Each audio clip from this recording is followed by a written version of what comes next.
నెలసరి అనేది సాధారణంగా 3 నుంచి 5 రోజులు కొనసాగడం పరిపాటి. అయితే కొంతమందిలో 5 రోజులు దాటినా కూడా ఋతుక్రమం కొనసాగుతూనే ఉంటుంది. ఇలా రోజుల తరబడి పీరియడ్స్ అవడం అనేది మహిళల్ని శారీరకంగానే కాదు, మానసికంగా కూడా ఇబ్బంది పెడుతుంది. చివరికి తీవ్రమైన రక్తహీనత బారిన పడేలా చేస్తుంది. నెలసరి రోజుల తరబడి కొనసాగడంతో ఒళ్లంతా ఒకటే నీరసం, నిస్సత్తువ ఆవరిస్తూ ఉంటాయి.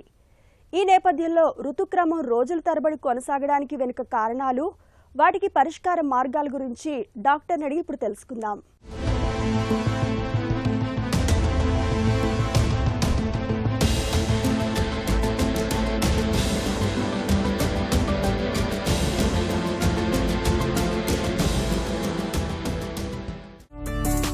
నెలసరి సాధారణంగా ఎన్ని రోజులు ఉంటుంది?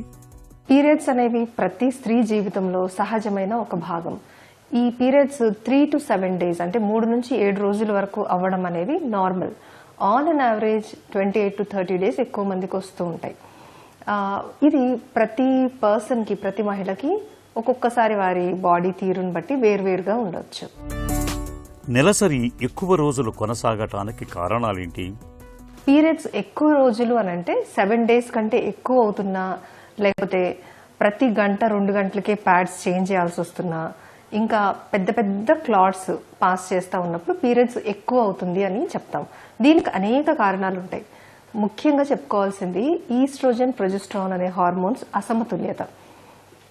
ఈ అసమతుల్యత వల్ల పీరియడ్స్ ఎక్కువగా, బ్లీడింగ్ ఎక్కువగా పోవడానికి అవకాశం ఉంటుంది. ఇంకా పీసీఓడి అనే ప్రాబ్లం ఉన్న, గర్భసంచిలో ఫైబ్రాయిడ్స్, పాలిప్స్, ఇంకా ఎడినోమయోసిస్ అనే ప్రాబ్లమ్స్ ఉన్నా కానీ, అండాశయాల్లో ఎండోమెట్రియోసిస్ అనే ప్రాబ్లం ఉన్నా కానీ బ్లీడింగ్ ఎక్కువ అవ్వచ్చు. ఇంకా బ్లీడింగ్ డిజార్డర్స్ అంటే రక్తం గడ్డ కట్టే సమస్యలు ఏమన్నా ఉన్నా కానీ బ్లీడింగ్ ఎక్కువ అవ్వచ్చు. ఇంకొంతమందిలో గర్భసంచి ముఖద్వారానికి సంబంధించి ఏమైనా సమస్యలు ఉన్నా కానీ బ్లీడింగ్ అనేది ఎక్కువ పోవచ్చు. పీసీఓడి, థైరాయిడ్, ఒత్తిడి, నిద్రలేమి అనేవి నెలసరిని ఎలా ప్రభావితం చేస్తాయి? పీసీఓడిలో హార్మోన్స్ అసమతుల్యత అనేది ఏర్పడుతుంది. సో ఈస్ట్రోజన్, ప్రొజెస్ట్రాన్ అనే హార్మోన్స్ బ్యాలెన్స్ దెబ్బతింటుంది. ఇంకా ఇన్సులిన్ రెసిస్టెన్స్ అనే ఒక కండిషన్ వల్ల మేల్ హార్మోన్స్ అంటే ఉండవలసిన దానికంటే కూడా మగ హార్మోన్స్ ఎక్కువ అవ్వడం మూలాన అండాశయం నుంచి అండం సరిగ్గా విడుదలవ్వక పీరియడ్స్ మిస్ అవ్వచ్చు, లేదా ఆగిపోవచ్చు, లేదా ఎక్కువ బ్లీడింగ్ కూడా అవ్వచ్చు. ఇంకా థైరాయిడ్ వల్ల కూడా ఈ హార్మోన్స్ ఇంబ్యాలెన్స్ అనేది ఏర్పడుతుంది. థైరాయిడ్ అనేది కొన్నిసార్లు హార్మోన్స్ ఎక్కువ ఉత్పత్తి చేయవచ్చు, కొన్నిసార్లు తక్కువ ఉత్పత్తి చేయవచ్చు. తక్కువ ఉత్పత్తి చేస్తే హైపోథైరాయిడిజం అని అంటాము. దీంట్లో కూడా బ్లీడింగ్ ఎక్కువ అవడానికి అవకాశం ఉంటుంది. హైపర్ థైరాయిడిజం ఉన్నప్పుడు థైరాయిడ్ హార్మోన్స్ ఎక్కువ ఉత్పత్తి అవుతూ ఉంటాయి. సో ఈ థైరాయిడ్ లో అప్ అండ్ డౌన్స్ ఉన్నప్పుడు బ్లీడింగ్ లో కూడా అది రిఫ్లెక్ట్ అవ్వచ్చు. అంటే ఎక్కువ తక్కువ అవ్వచ్చు, లేదా తొందరగా రావచ్చు, లేదా ఆలస్యంగా కూడా రావచ్చు. ఇంకా నిద్రలేమి అనేది ఏం చేస్తుందంటే, మన బాడీలో ఒక క్లాక్ ఉంటుంది, దాన్ని బయోలాజికల్ క్లాక్ అంటారు. సో ఇది డిస్టర్బ్ అవుతుంది. అండ్ ఒత్తిడి హార్మోన్స్ అనేవి కూడా ఎక్కువ అవుతూ ఉంటాయి. అంటే కార్టిజాల్ అనే ఒత్తిడి హార్మోన్ ఎక్కువ అవుతుంది. ఇంకా ఒత్తిడి వల్ల కూడా పీరియడ్ ప్రాబ్లమ్స్ రావచ్చు. ఎలా అంటే ఒత్తిడి ఎక్కువ అయినప్పుడు కార్టిజాల్ అనే ఒత్తిడి హార్మోన్ పెరిగి అది హార్మోన్స్ అన్నిటిని నియంత్రించే ఒక బ్రెయిన్ లో ఉండే హైపోథాలమస్ అనే ఒక సబ్స్టెన్స్ ఉంటుంది. దాన్ని ఇన్ఫ్లుయెన్స్ చేయడం మూలాన మిగిలిన హార్మోన్స్ కి, అంటే ముఖ్యంగా అండాశయానికి సంకేతాలు తగ్గి అండాశయం నుంచి ఉత్పత్తి అవ్వాల్సిన హార్మోన్స్ లో కూడా అసమతుల్యత అనేది ఏర్పడుతుంది. ఎక్కువ రోజులు రక్తస్రావం అవుతుంటే రక్తహీనత వచ్చే ప్రమాదం ఉంటుందా? ఖచ్చితంగా రక్తహీనత వచ్చే ప్రమాదం ఉంటుంది. ఈ బ్లీడింగ్ ఎక్కువ పోతూ ఉండడం వల్ల ఐరన్ లోపం ఏర్పడుతుంది, హీమోగ్లోబిన్ తగ్గిపోతుంది. రక్తంలో హీమోగ్లోబిన్ అనేది ఆక్సిజన్ ని అన్ని అవయవాలకి సరఫరా చేస్తుంది.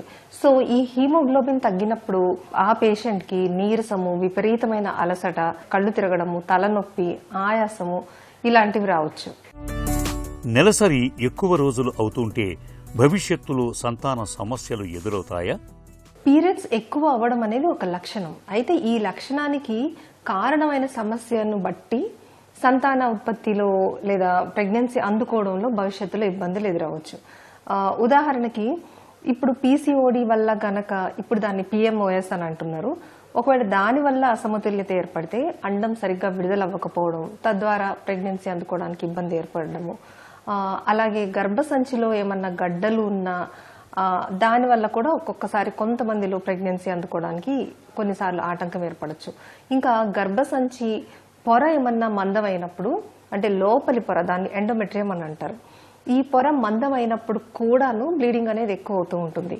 అయితే ఇదే పొరలో బేబీ ఏర్పడి, అంటే బేబీ వచ్చి అతుక్కొని శిశువులాగా పెరుగుతుంది.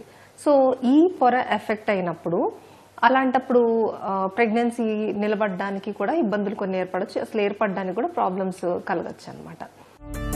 నెలసరి ఎక్కువ రోజులు ఉంటున్నప్పుడు ఎలాంటి చికిత్స అవసరమవుతుంది? పీరియడ్స్ ఎక్కువ రోజులు అవుతున్నప్పుడు వెంటనే గైనకాలజిస్ట్ని సంప్రదించి దానికి కారణం ఏంటో కనుక్కోవాలి. దాని గురించి అని ముందుగా కొన్ని సింపుల్ టెస్ట్లు, అంటే complete blood picture, thyroid test, simple ultrasound abdomen pelvis, ఇవి చేయించుకుంటున్నప్పుడు బేసిక్గా ఏ కారణం చేత బ్లీడింగ్ ఎక్కువ అవుతుంది అనేది మనం గుర్తించవచ్చు. సో అలాంటప్పుడు కొంతమందికి సింపుల్గా NSAIDs, అంటే మెఫెనమిక్ యాసిడ్, ఇబుప్రూఫిన్, ఇలాంటి వాటితో కూడా పీరియడ్ అప్పుడు వచ్చే పెయిన్ తగ్గచ్చు అండ్ బ్లీడింగ్ తీవ్రత కూడా కొంతమందికి తగ్గచ్చు. నెక్స్ట్ ట్రానెక్సమిక్ యాసిడ్ అనేది కామన్గా ఇది నాన్ హార్మోనల్ ప్రిపరేషన్. ఇది కూడా పరిమితమైన రోజులు వాడినప్పుడు బ్లీడింగ్ తీవ్రత అనేది తగ్గుతుంది. వీటికి కూడా తగ్గనప్పుడు అవసరమైనప్పుడు హార్మోన్స్ని నోటి ద్వారా కానీ లేదా గర్భసంచిలో డైరెక్ట్గా చిన్న డోసు ప్రతిరోజు రిలీజ్ అయ్యేటట్టుగా పెడతారు. దాన్ని ఇంట్రాయుట్రైన్ డివైస్ లేదా మిరీనా అంటాం. ఇలాంటివి వాటి ద్వారా బ్లీడింగ్ అనేది తగ్గచ్చు. ఇంకా ఒకవేళ ఫైబ్రాయిడ్స్ ఉంటే చిన్న వాటిని అయితే మందులతో తగ్గించడానికి, వాటి వల్ల వచ్చే బ్లీడింగ్ను కూడా మందులతో తగ్గించడానికి ప్రయత్నం చేయవచ్చు. ఒకవేళ ఫైబ్రాయిడ్స్ కనుక పెద్దగా ఉండి మందులతో గనక తగ్గకుండా ఉన్నట్లయితే అలాంటప్పుడు పేషెంట్ యొక్క ఏజ్, రిస్క్ ఫ్యాక్టర్స్ని బట్టి అవసరమైతే ఎండోమెట్రియల్ బయాప్సీ అనేది చేయడము, లేదు అంటే ఆ గడ్డ వరకు తొలగించడం, దాన్ని మయోమెక్టమీ అంటారు. ఒకవేళ పెద్ద వయసులో ఉండి, అంటే 40 years దాటిన వాళ్ళకి, ఆల్రెడీ పిల్లలు పుట్టిన వాళ్ళకి, ఇంకా ఫైబ్రాయిడ్ సైజు చాలా పెద్దగా ఉండి ఎక్కువ సంఖ్యలో ఉంటే కనుక అలాంటి వాళ్ళకి హిస్టెక్టమీ ద్వారా కూడా ఈ బ్లీడింగ్ సమస్య నుంచి ఉపశమనం అందుతుంది. ఇంకా రక్తం తగ్గుతుంది కాబట్టి ఆ రక్తాన్ని భర్తీ చేసే విధంగా ఐరన్ సప్లిమెంట్స్ తీసుకోవడము, ఐరన్ రిచ్ ఫుడ్, అంటే ఎక్కువ ఎగ్స్, తర్వాత ఆకుకూరలు, బీట్రూట్ అండ్ సిట్రస్ ఫ్రూట్స్, అంటే లైట్గా పుల్లగా ఉండే ఫ్రూట్స్ తినడం వల్ల ఐరన్ చక్కగా వంట పట్టడానికి అవకాశం ఉంటుంది. ఇంకా ఒకవేళ థైరాయిడ్ సమస్య కూడా ఏమన్నా ఉంటే దానికి సంబంధించిన చికిత్స కూడా తీసుకుంటే ఈ బ్లీడింగ్ అనేది కంట్రోల్లోకి వస్తుంది.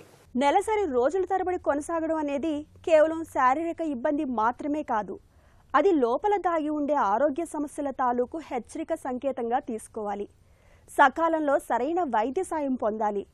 అప్పుడే ఋతుచక్రం తిరిగి గాడిలో పడుతుంది.